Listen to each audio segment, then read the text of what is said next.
Morning, everybody. Welcome to PROergonomics monthly webinar for May. This month we're going to be talking about return to work and job coaching, and probably actually talking a lot about job coaching and how it applies in all different areas, not just return to work. So as I'm getting started here, let me start with an introduction to PROergonomics and myself. So my name is Sarah Snabel, and I'll be your presenter today. I'm one of the co-owners of PROergonomics, and I'm a certified professional ergonomist, a registered kinesiologist.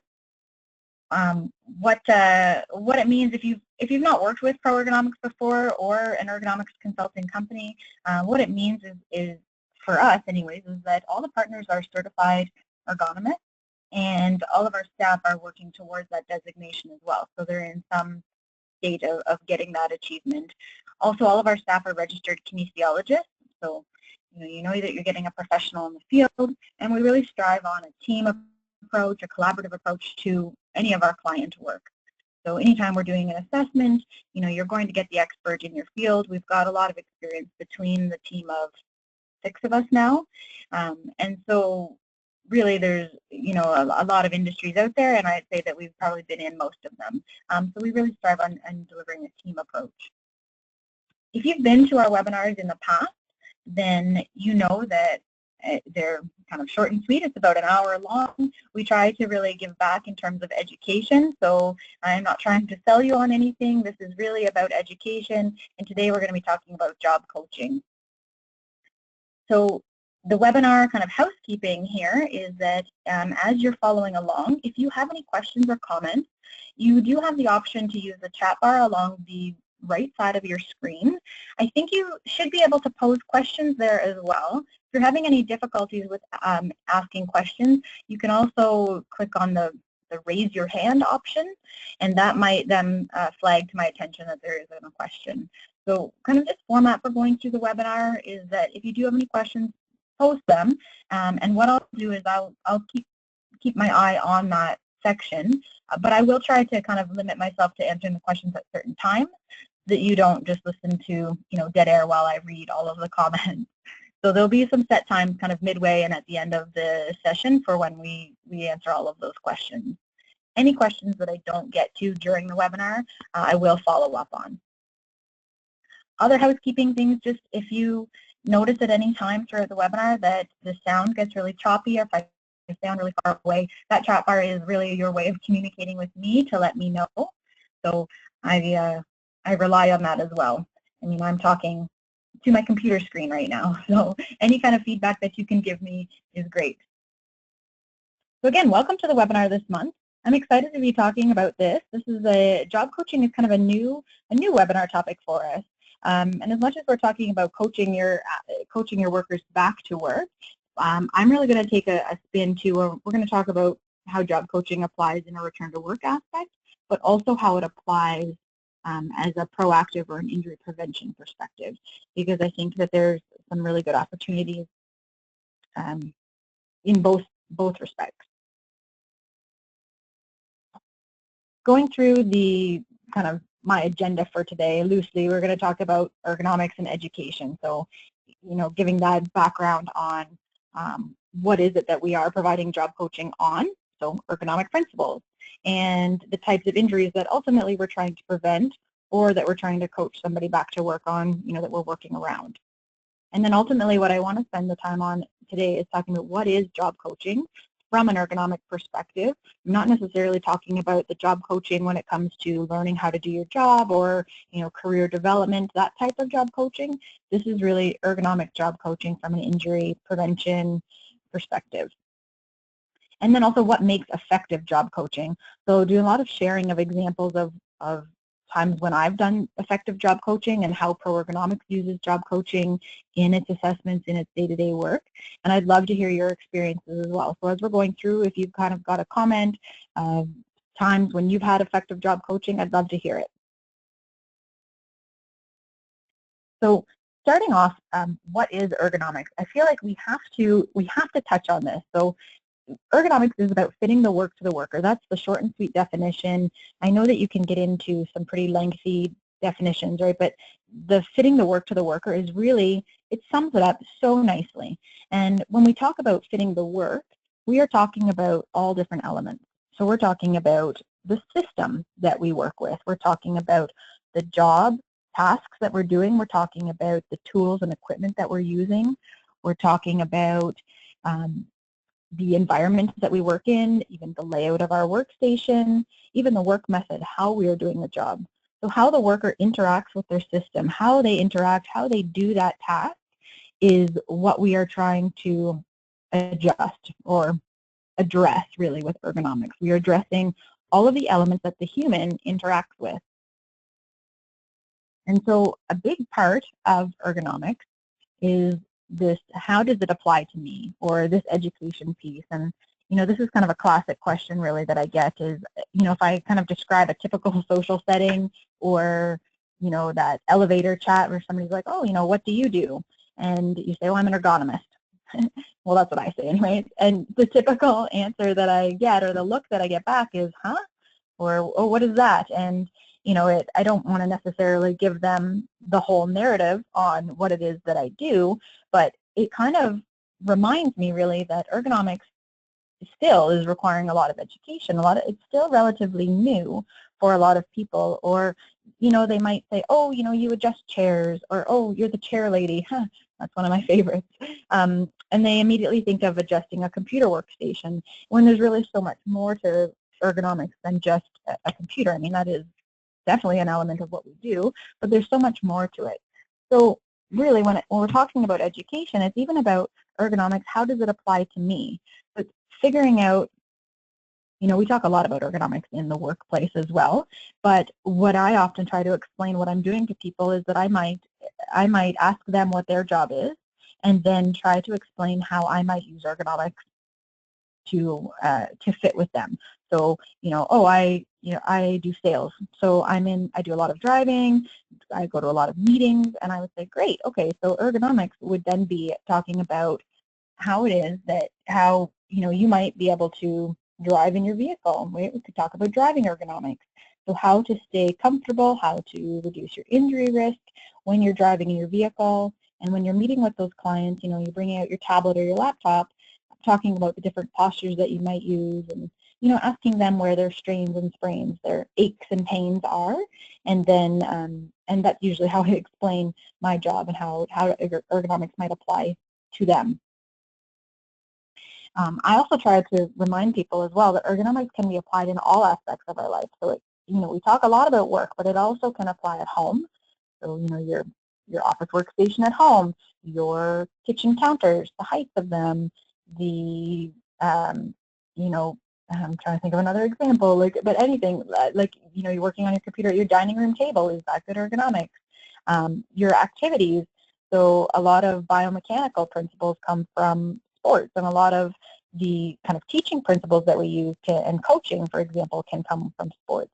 But you learn how to do a specific task. Like you learn how to throw a baseball with a certain technique because it's a biomechanical advantage, right? You can throw the ball faster. You can throw the ball further. You can kick a ball further. You can kick a ball harder when you use certain techniques, certain postures. And really, that is ergonomics, right? It's biomechanics.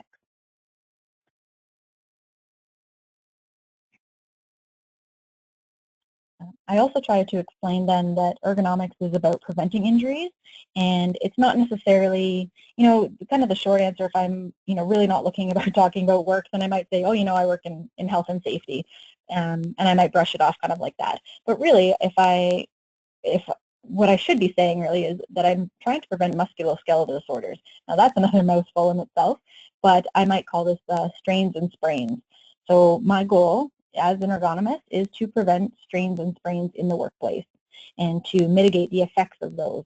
So again, helping with return to work, ideally trying to prevent them, and if we haven't prevented them, if we're being more reactive, then we're trying to mitigate them and coach somebody back to work, help them back to work, do some accommodations, help them get set up at their workplace, and really it's revolving around these musculoskeletal disorders, which inevitably leads to, what's an MSD?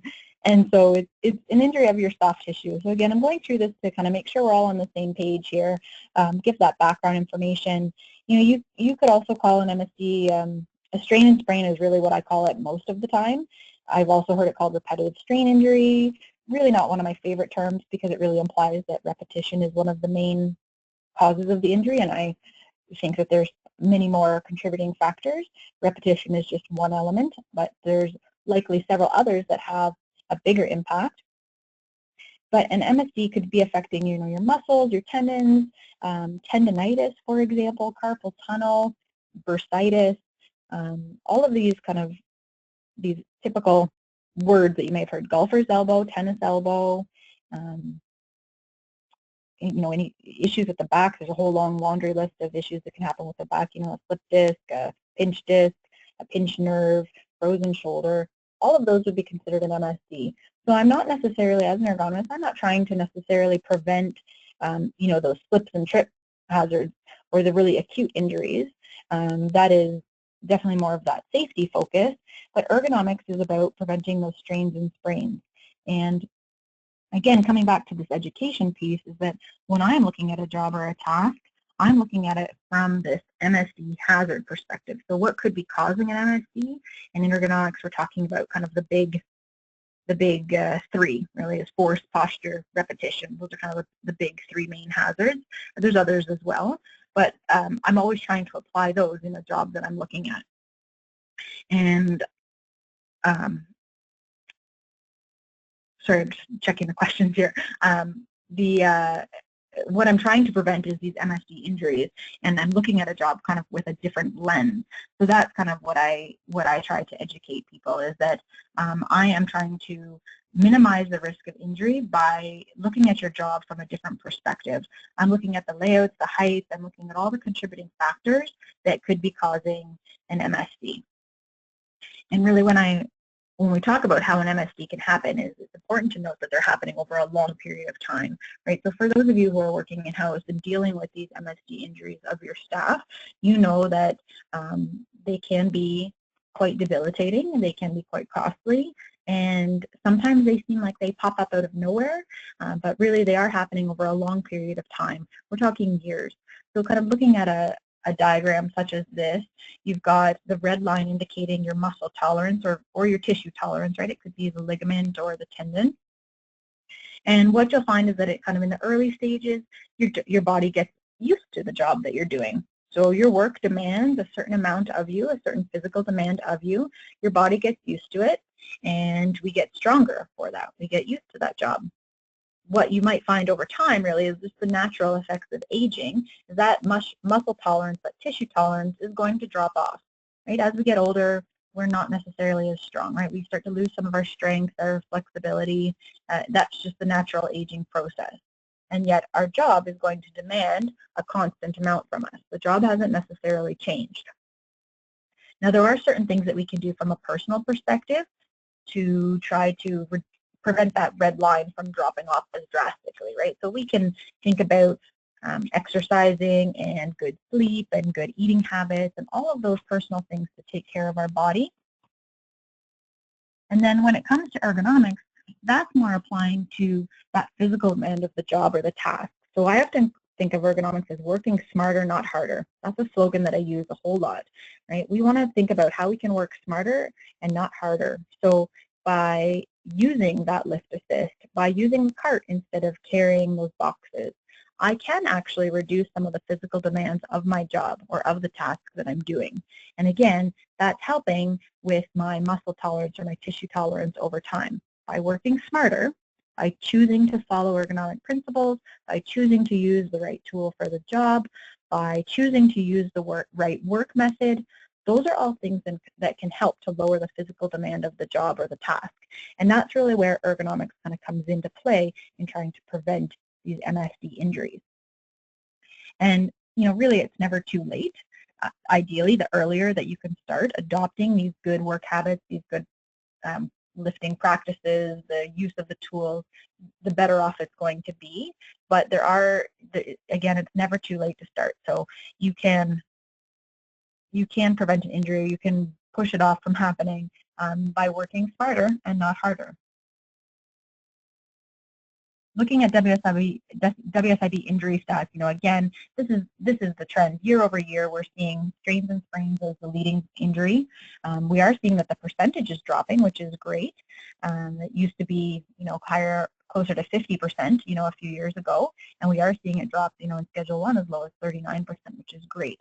What we are still seeing is that there's a lot of these injuries are related to overexertion, which could be might be the opposite actually of working smarter, not harder, right? So we're working harder or doing this overexertion and not necessarily working as smart as we could be. And again, year over year, we're seeing that the low back is one of the body parts that's the most effective. And, trying to think about why should I follow ergonomics? I'm young. It's not going to happen to me. I see it happening with the older people, my older colleagues. But you talk to somebody who has had a back injury, you talk to somebody who has had a shoulder injury, and it's quite debilitating. Ergonomics can often get bumped down as maybe it's less important than some of the safety hazards that you're dealing with because, yeah, you're not going to cut yourself. It's not going to cause like an immediate death or a broken bone. It takes a long time. And so by lifting, in bad posture, for example, today isn't going to cause an injury immediately. It's a cumulative effect. And so it's nice to try to explain to people how it could impact them, right? Talking about how it can impact their personal life, how it can affect not only their ability to do their job, because, that will be a motivating factor for some people, but again, talking about how it might affect their home life, their personal life, their ability to interact with their children, with their family, their ability to go on those family trips or, help their kids out with sports. Those are the things that, or even for themselves to play in sports, right? To be able to go out on a Saturday and play golf or some late night pickup hockey. All of those are ways that I'm often trying to express how the importance of ergonomics. And these are all, again, kind of some strategies that I might use in some job coaching, which we'll get into in more detail. So going through some of the just general injury costs, this is a typical diagram like the iceberg effect. So what you find is that when somebody is off work, that there are some of the relatively easy or the measurable costs. So, the benefits, the increased insurance premiums, the cost of just paying them to be off, that loss of income, right, or for the worker, but the company is paying that out. Some rehabilitation, there could be some, even the coaching that's happening when they're coming back. But the biggest costs come from the indirect costs and the stuff that is, in some ways, a lot harder to measure.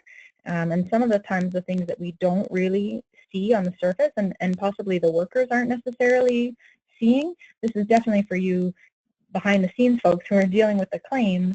This is an obvious thing for you. You're like, yeah, an injury, sure, we paid so-and-so the $300 that they were supposed to be here for work, but look at all of the paperwork that it took. Look at all of the, possibly the project delays, the loss of production, the loss of productivity that was happening.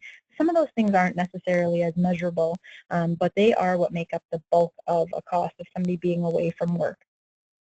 And again, when we're looking at doing an ergonomic assessment or applying ergonomics, we are looking at trying to make some changes, try to identify the root cause, try to reduce the demands of the job, right, or make it safer so that somebody can work smarter and not harder. And then, but also not forgetting this element of kind of job coaching. Again, we're going to talk a little bit more about that in detail, but I want to talk more about how job coaching, today we're talking about job coaching being used as a return to work tool or as an injury prevention tool, but not necessarily as a standalone tool. And so really we want to talk about where does job coaching fit into all of this, and you really want to know what the ergonomic principles are, knowing your ergonomic background. And if for anybody who, again, I mentioned this at the beginning, we are going to be hosting a conference coming up to really help you expand your ergonomics vocabulary, to really help look at some of those MSD injuries. So if this is something that is of interest to you, this is your role in your workplace where you are responsible for ergonomics, or you're dealing with those claims, you're dealing with returning people to work, you're dealing with the injury prevention side of things, possibly this conference is a good fit for you. It's a relatively low cost. It's only $79. We're going to have 4 great sessions, 2 to choose from in the morning and 2 to choose from in the afternoon. So I would encourage you to check it out. I encourage you to register. We've got a great offer today. For those of you who have been to our webinars in the past, you likely know what this offer is going to be. So hopefully you'll stick around to the end and I can share that opportunity with you. So again, registration is online. We would love to have you. There is limited seating. We are we're getting close to capacity. So hopefully if you're interested, get on it. Check out the sessions, get registered today, and that's on June 15th. So leading in kind of as you're building up your ergonomics education, right, you want to have that ergonomics foundation. We want to talk about where does job coaching fit into all of this. And really it's one strategy for injury prevention. It can be part of your return to work process. It can be part of your injury prevention process, maybe part of your safety program.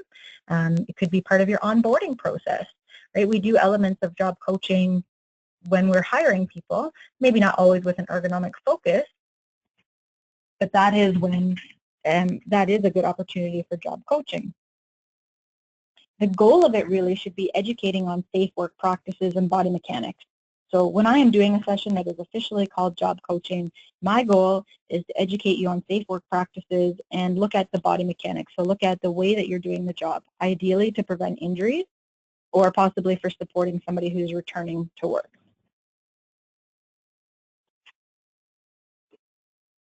What I'd like to do is pose a question to you, and this would be an opportunity where I'm looking for your feedback. I'm looking to hear from you. And when have you seen job coaching used effectively? So job coaching can take many, many forms, and it can be used in many different ways.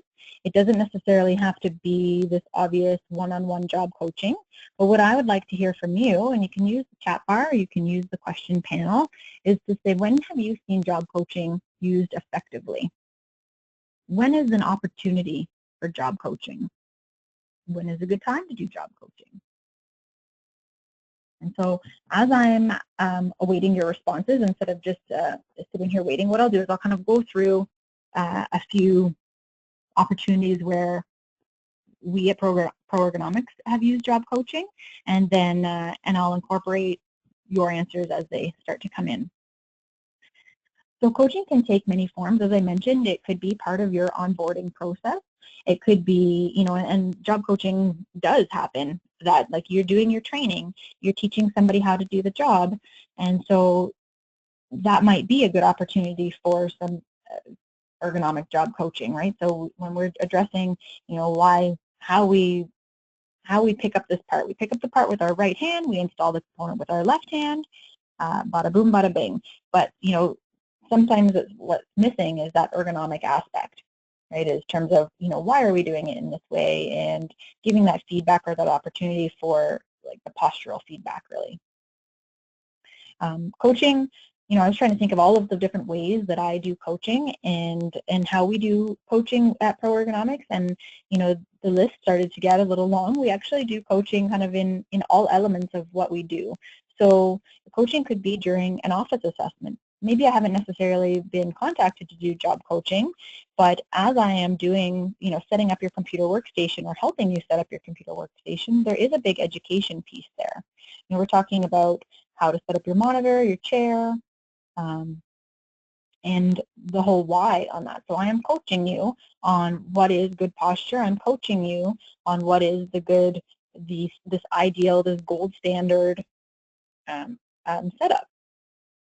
Coaching can also happen in group training. It could happen as you're doing, you're in a group setting, and maybe you're not even doing a group training session on ergonomics directly. It's safety, it's something else, but it can be an opportunity for coaching where you have the group sharing, you're giving feedback, maybe you're practicing. It's a discussion opportunity. Coaching for sure happens during the return to work process, and it likely could happen more than it probably does, but it is a good opportunity when somebody's coming back to work, especially if they've been off work for a long time, to have them come back and really kind of look at the demands of their job and kind of what they anticipate as being challenges.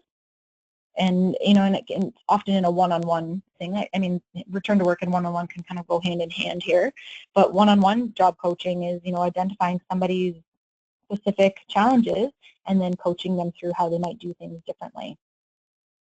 And coaching could also happen on the fly. So I see a couple of questions or comments coming in, and it's like on the fly, or they've said that in passing when they're doing their walkthroughs or doing their joint health and safety inspections, so they might see something not happening in this ideal way, and that might be an opportunity for on-the-fly training or coaching. And so this might be a little easier for some of you who are working in-house because you're there, you're walking around, and it's not necessarily critiquing when people are doing something bad, but, you know, talking with the workers on the floor and saying, hey, you know, I noticed you're doing this. That's different than what I've seen in the past. Why did you do it that way? Maybe that's a new way of learning. So that you might be able to then share. Maybe that is kind of an interesting or a better way of doing it that could then be shared with the other staff. So I think there's a lot of opportunities for on-the-fly coaching as well.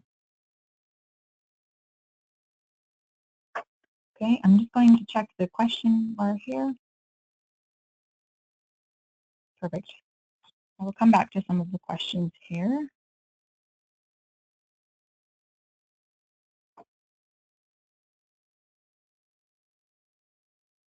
Okay, so sorry, I'm reading the questions, and I have somebody commenting that they have safe lifting technique training, and so it's basically it sounds like a designated or a specific coaching training session. So they're demonstrating proper lifting method, and I'll read this. The unfortunate part is that most staff revert to poor habits because the repetitive nature of our lifting. It uses less energy to lift improperly, so over time they naturally start to save personal energy. Okay, this is really interesting, and I think this is a great opportunity for that on-the-fly training. So this is something where we've done safe lifting training, which could be an element of group training. And we're teaching them all of the proper techniques, the proper postures, and then people aren't necessarily following it. So in some ways, people will argue that it uses less energy to lift improperly, and I might argue that it actually takes less energy to lift properly, because when your body and your muscles are in their neutral posture, they will work more effectively, they will work more efficiently, and in theory, it should take less energy. It might take more kind of mental efforts to think about, you know, sidestepping or, you know, bending with your knees. Often people will do good lifting technique when something's heavy, but it's a matter of getting them to do it with everything that they lift. And so actually I'm going to touch more on this comment as well when I'm going to go through all of these different types of coaching on the fly. So it might be an opportunity as well for this group training, right? It's a good idea up front, but how do we make it the most effective? Is there a follow-up process maybe we might need to think about? So some benefits of job coaching, it can identify barriers to return to work.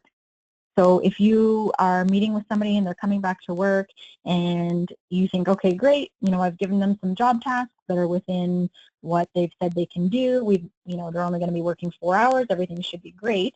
But sometimes in that one-on-one meeting with them, you might identify some further barriers, some other changes that might need to be made.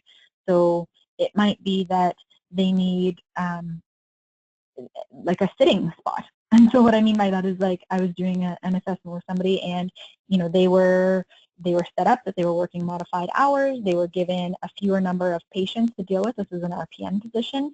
They were given a fewer number of patients that they were responsible for. And they were also encouraged that whenever they needed a break, they were to take it. So one of the barriers, though, that was identified during that one-on-one assessment was that possibly there wasn't a spot, right, or an opportunity. Great, I'm encouraged I can take breaks when I need to, but I actually need to be able to sit down. And so where do I do that? And when is the right time to do that within my patient load? So it was something that on paper, the job demands looked like they were within her capabilities, but in talking with her, the practicality of kind of executing that modified work plan needs a little bit of tweaking. So in some ways, it can identify some barriers and gives us that opportunity to make changes to the job, to the task, maybe implement some new equipment that might be needed to help that person. Often when we're helping one person, we're actually helping several people. So it is a good, it can be a benefit of job coaching as well. Having that job coaching when somebody is returning to work could reduce the risk of re-injury, and ideally we're trying to prevent injuries. Remember that. So in the example where somebody has mentioned they're doing safe lifting technique training, I like that. That's the idea of doing prevention training. Right? We're trying to, before somebody gets hurt, we want to try to educate them. And what is the safe work practice? What is that proper lifting technique? It can be a cost savings as well with an earlier and safe return to work, and creates overall like an element of a safety culture. So by doing coaching when somebody's returning to work, or by trying to educate them on safe work principles, specifically how it relates to somebody's job, can help to kind of create that safety culture to let the employees know that, you know, as an employer, we care about you, we want to make sure that you're working safely. Touching on this cost savings with return to work, sorry, we'll come back to that when we talk more specifically about return to work, and how it can be a cost savings. But, you know, really the benefits of job coaching are not necessarily just listed here. There can be several other benefits. And what I'd like to hear from you is what does good job coaching look like? Where have you really seen some good job coaching? When you've had good job coaching, or when you've attended a good training session, what were some of the takeaways from that? What were some of the things that maybe you should avoid? So when you're doing job coaching, what are the pros? What are the must-dos to make it really effective, to make it really hit home, to really get the employee to buy in? What should good job coaching look like? And what are some of those things that you might want to avoid? So as you're kind of providing me with some feedback on the side there, I might also, I'm going to continue on, and I'm going to talk about, you know, how I might see job coaching happening in all of those different formats, right? So in the office, in a return to work case, in a group session, and I'd love to hear your feedback as well as we go through. So again, I want to hear, you know, what is good stuff, and I want to hear a little bit about, you know, the things that we might want to avoid. So when I'm doing coaching in an office assessment, for example, I am looking at the whole system, and although somebody may be, you know, maybe I'm there because somebody has a wrist injury, I'm still going to look at the whole system. I'm still going to provide that education on how to set up their workstation, and it's a lot less about telling them how to set up their workstation and more so about explaining how to set up their workstation. So it's not like I just come in and I adjust their keyboard and their monitor and I say, boom, there you go, and I'm out in 10 minutes, because I really want them to understand the why. I want them to understand why the monitor should be at this height and how to adjust the tools that they have, right? So just because somebody has a top-of-the-line chair doesn't necessarily mean that they're going to be using it properly. I need to show them how to use it. I need to show them why they have this chair with all of these adjustment features and what the benefits could be. Great, my chair rocks. Neat. But what are the benefits to me? Because immediately people will say, oh, you know what, I don't need to rock while I'm working. You know, I want to sit still. And so I want to explain to them what those benefits could be. You know what, it's a way of increasing movement. It's a way of engaging your core muscles, your leg muscles that would otherwise be sitting static. You know, so that education piece can really help to buy in on how they might adjust something and really take the onus on how to adjust it themselves, right? So remembering. A strategy that I often do as well is I might show them how to adjust their chair. I might get them all comfortable in their chair, and then I might purposely misalign the chair. So go through, make small adjustments, and then say, okay, now put it back to the way that you like it. So they're getting an element of practice as well in there. Sometimes showing pictures is a really good thing. I find this is really effective for office assessments as well is I often take a picture right when I first get there. I'll do some observations, maybe take a picture, and then I do the adjustments. We do the education piece. We set them up, and then I take a picture at the end to kind of show them the before and after picture. So if I saw that they were really tipping their head up to look at the monitor, and then after the assessment we've set it so that they are in a much more neutral neck posture, I can show them that and say, okay, this is why we adjusted your monitor. Look at how much it improved your neck posture. Look at how your chin is tucked in now, right? And I can show that. I might also use pictures to kind of explain to them, or even shifting around the equipment to show them how mousing with their left hand might be a benefit, right? Mousing with your right hand might mean that you're reaching over your number pad. Mousing with your left hand means that your shoulder's a lot closer to your body. But then explaining the benefits. So again, that's the benefit, is that your shoulder's closer. It'll help relieve your right shoulder discomfort because now your left arm will be doing the mousing, so your right arm kind of gets a bit of a break. But then explaining the why and also explaining, I guess, some of the struggles, right? Just because there's a benefit to mousing with the left hand doesn't necessarily mean that it's going to be easy. So trying to explain ways that they might be able to practice, ways that they might be able to increase their time or their comfort in doing something like that. Coaching can also happen in group training, and I think that there are several different ways that group training can happen. It could be in a kind of what we call like an ergonomics 101 session.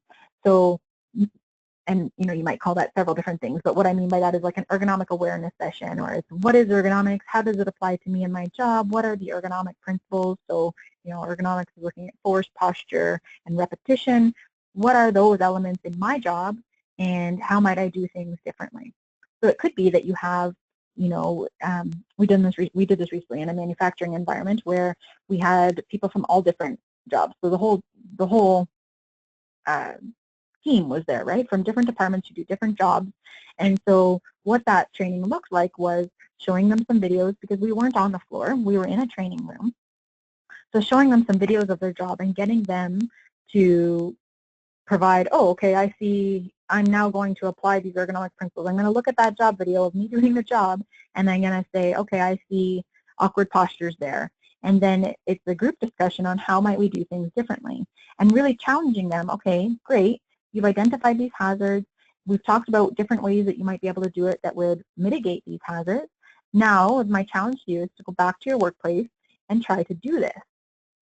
Right? So again, as the comment that came in earlier about doing safe lifting technique training, this is that. This is, much like that, is that we're teaching them the way to do it, and then challenging them to apply that in their own workplace. Similarly, your ergonomics 101 session, or it may be more of a workshop style. So it could be more of a hands-on training, which is why I would call it a workshop. And it might be, in this case, I would say it's probably going to be for a very specific group. So recently we did a workshop for custodians. And so we had custodians and housekeeping in a room, and we started with that kind of ergonomics 101 approach, where we're talking about what are the ergonomic hazards and how do they apply to me and my custodial tasks. And then we broke them into small groups, kind of like a little breakout session, where we were actually practicing doing their job. So in this case, we still weren't in their exact job environment, but we had asked for some sample equipment there. So we had a mop bucket and a mop. We had some garbage cans and partially filled garbage bags. We had some boxes of supplies, like boxes of toilet paper and paper towel there, where we could actually practice some good techniques.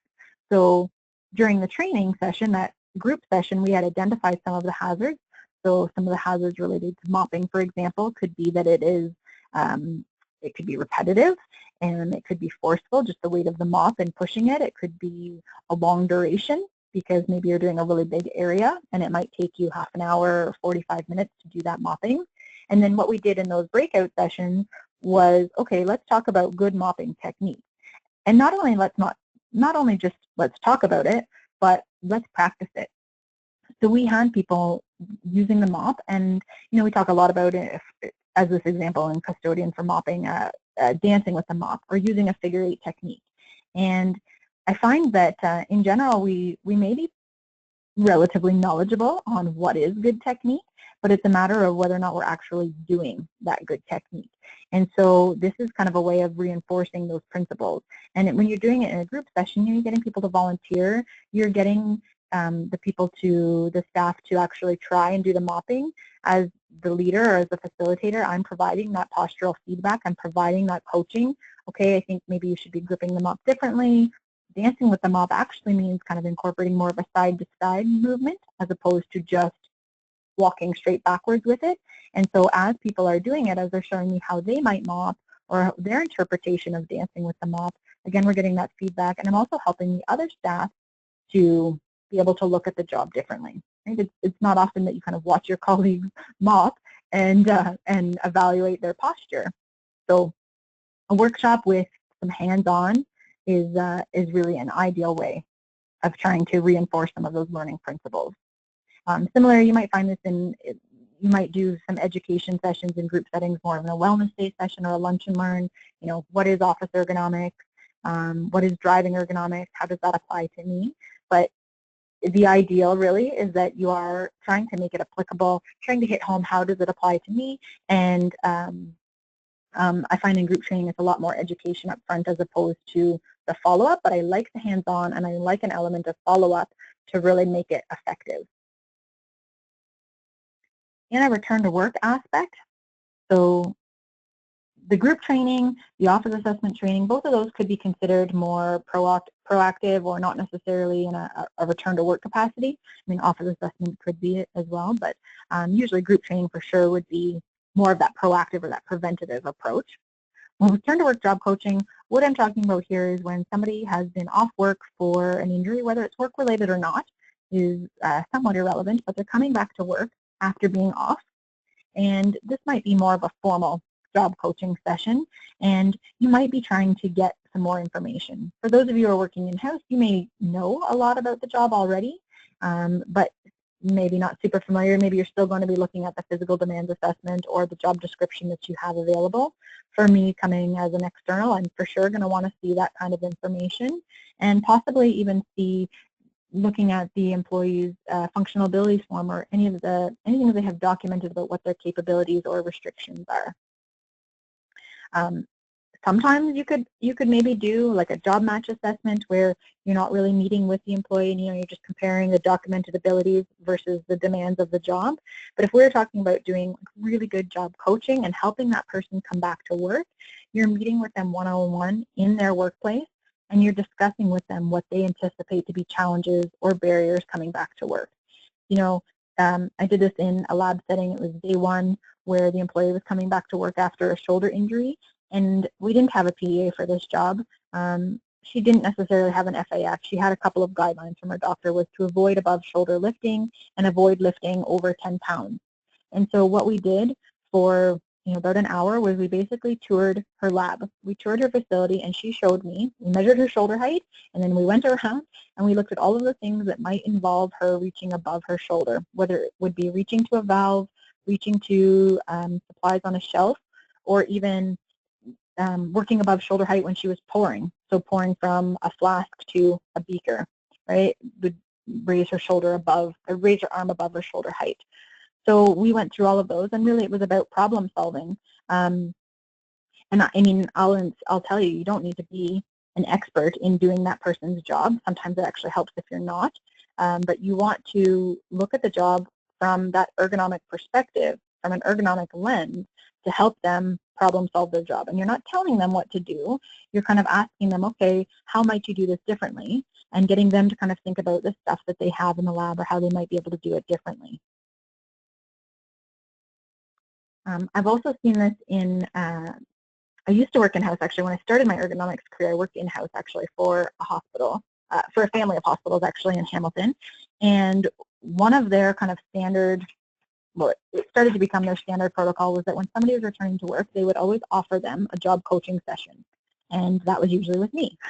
And so when that first started, I was a little nervous, only because, I was meeting with nurses and personal support workers, and I was meeting with some of the staff in the kitchen, and I was a little overwhelmed, a little nervous, because I'm like, I don't know how to be a nurse, so I know how to I know my ergonomic principles, but honestly, it was a little overwhelming at first.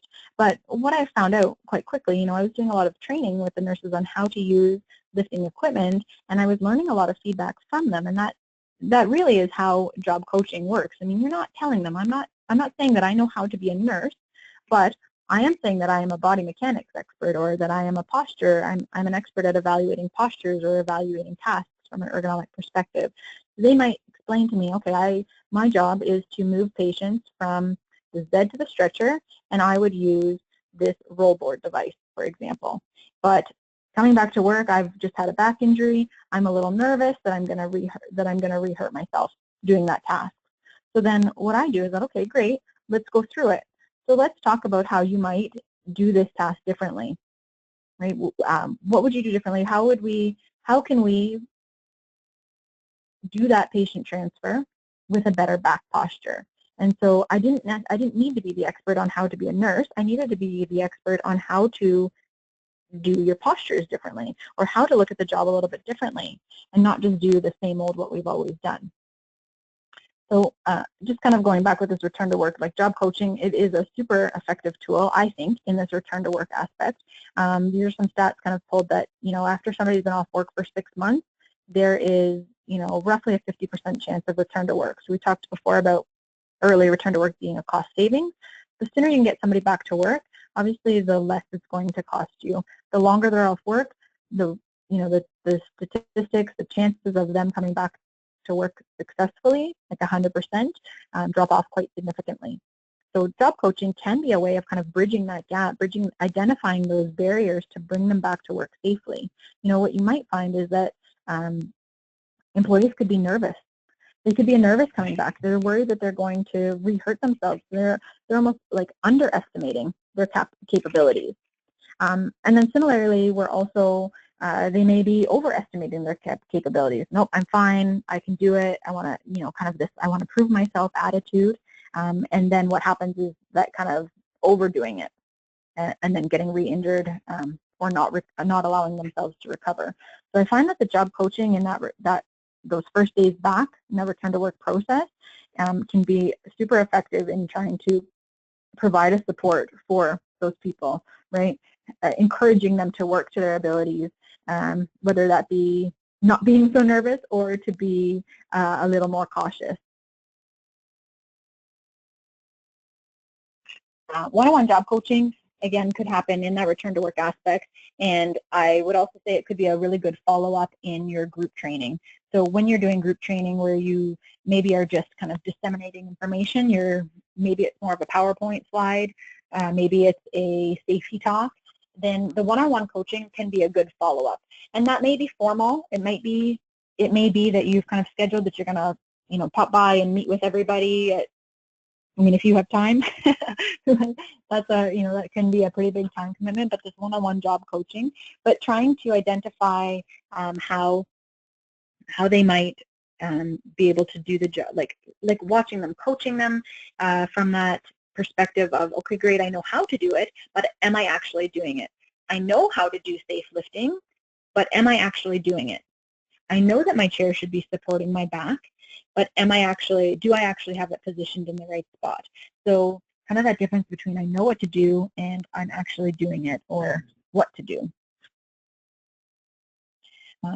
One-on-one job coaching this might be an opportunity in kind of like a wellness day session, where it could be like a drop-by session. Maybe you're not necessarily in the workplace. I've seen this happen in a couple of different ways. One where we've kind of gone out, and this picture in the middle actually was an example of a wellness day initiative where staff would kind of rotate through in the garage here with the vehicles, and Jen, pictured there, would be doing some coaching with them on how to enter and exit the vehicle safely, how they might set up the vehicle controls or the seat, what adjustments they could do to be working in this kind of proper driving ergonomics posture.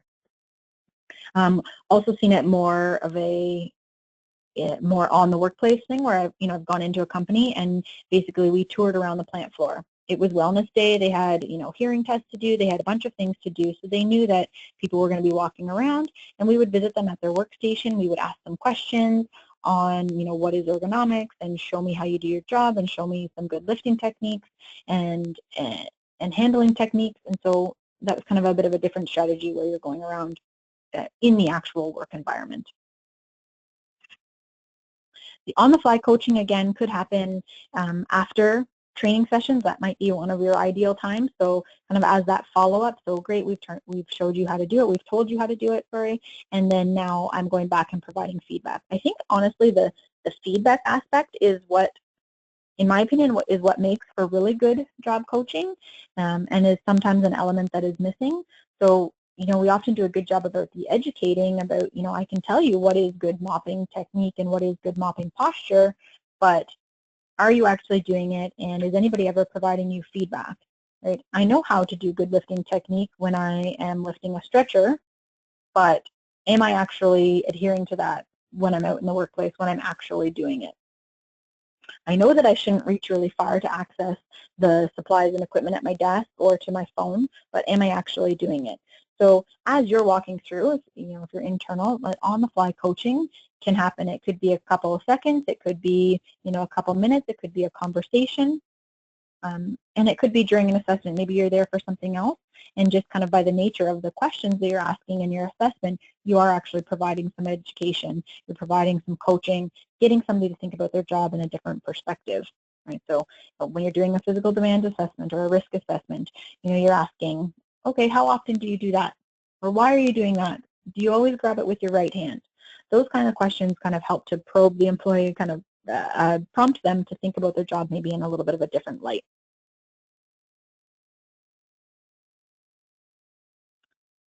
So I'm just going to check the questions here to see about your comments for effective job coaching.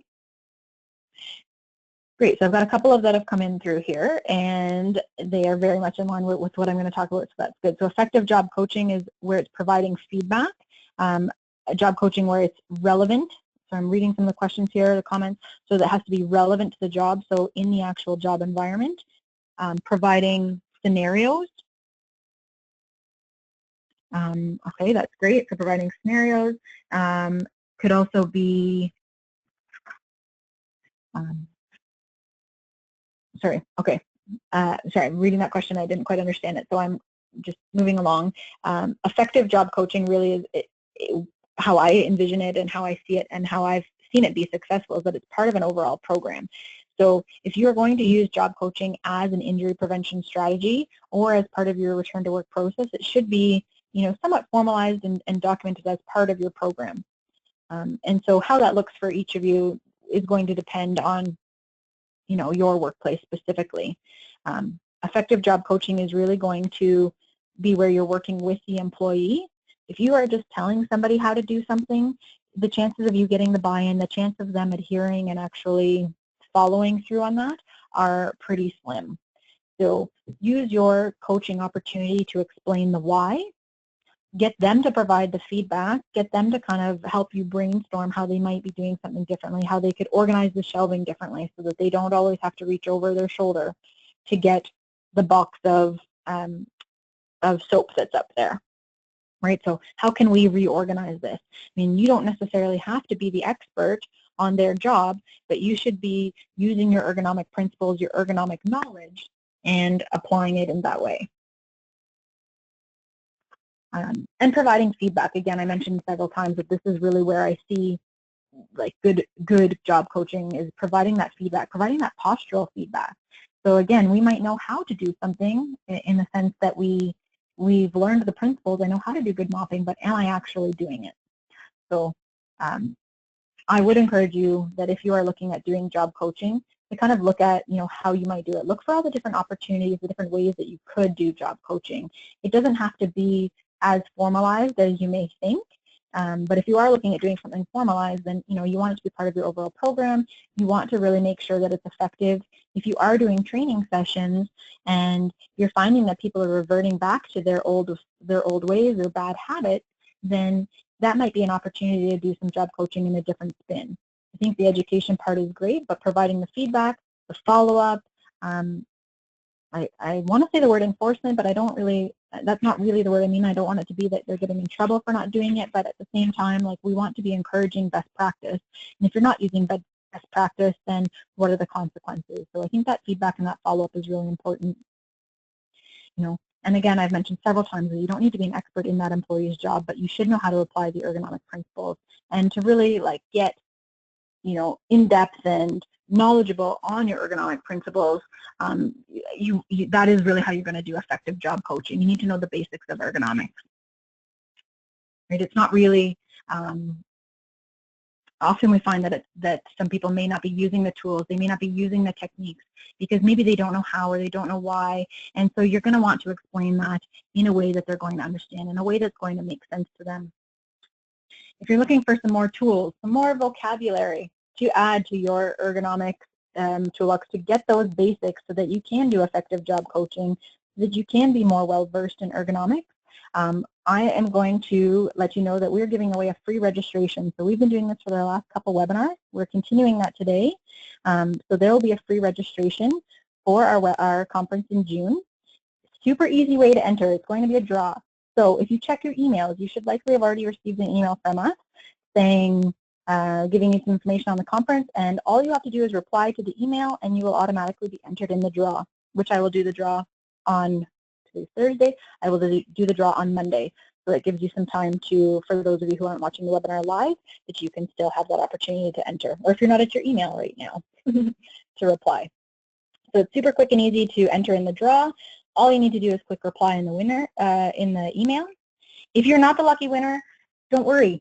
This is the last chance to win. This is our May webinar. The conference is in June. So this is the last chance to win your registration, but it's not cost prohibitive. It's only a $79 fee.